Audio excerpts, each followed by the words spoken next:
Alright, so in order to do a rear-mounted tank to get rid of my side-mounted coffin tank, I want to put it in this area where the spare tire used to go. Now the spare tire normally would brace against this, and there's another channel that it kind of rests upon, and then it has an underslung brace that rides under the tire all the way clear back to underneath the bumper, and that's what hinges the spare tire in. So when I put my new tank in, I want it to fill the void between this cross member, and there's another brace for the rear tire back here. It's like a Z channel. So I want my tank to go in between the Z channel and this cross member, and then of course, you know, in between where my exhaust will be and the driver's side frame rail. So in order to do that, I want to remove these.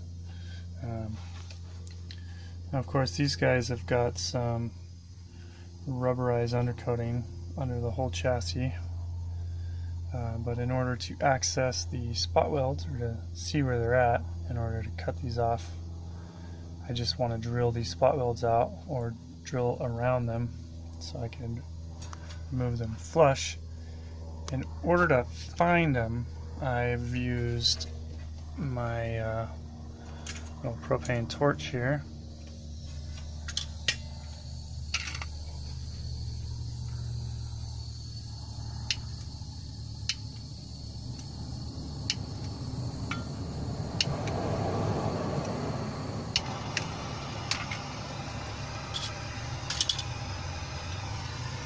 I'm just heating this guy up just right there,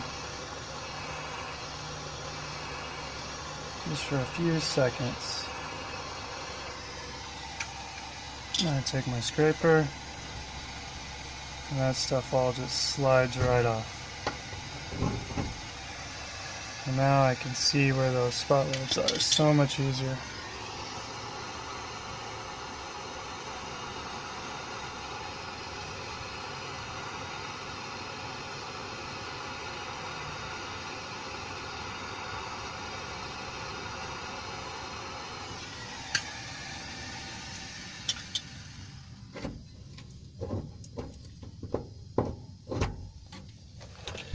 And yeah, heating it up does make a big difference. As you can tell, I didn't quite get this one hot enough, I don't think. So it's kind of skating off a little bit here, sticking more than the other side. Of course, it's harder to do with a phone in my hand, but so that's that. Then I'm gonna drill those spot welds out, and this should give me a little bit more room to mount my new tank without having to worry about bumping it on rocks and stuff. So, which is going to be more of an issue with it mounted in the rear versus on the side. But anyway, stay tuned. Alright, so here we are. I punched through some of those spot welds.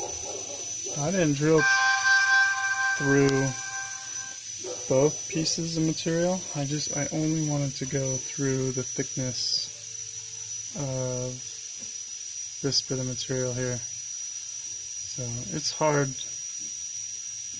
not to overshoot it. Sometimes it might be beneficial to go a little shallow, because ultimately you're still going to have to bang these things off anyway. So I used a chisel with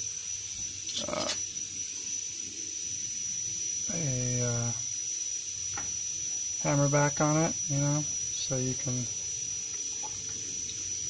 really force it through. This thing's seen a lot of abuse. I've done practically both of my floorboards with this, chipping all the seams apart.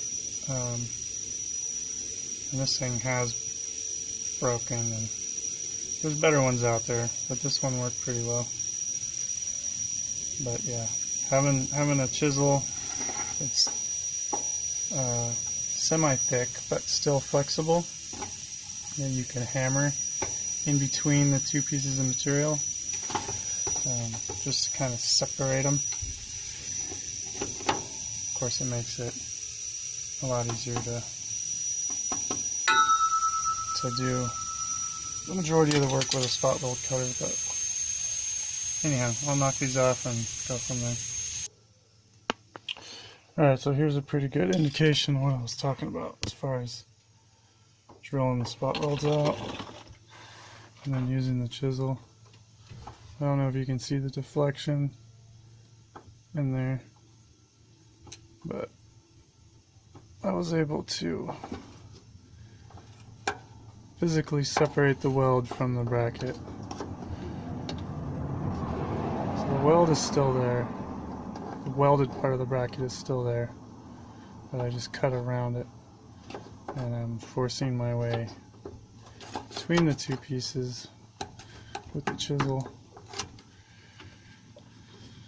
and pounding them apart, because I like to go a little bit shallow so that I break the upper material.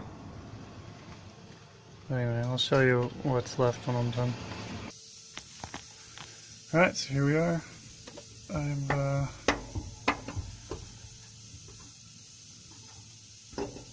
drilled the spot welds and chiseled it out. And the reason I do this instead of just cutting it clean off and grinding is, if I ever want to return this to stock,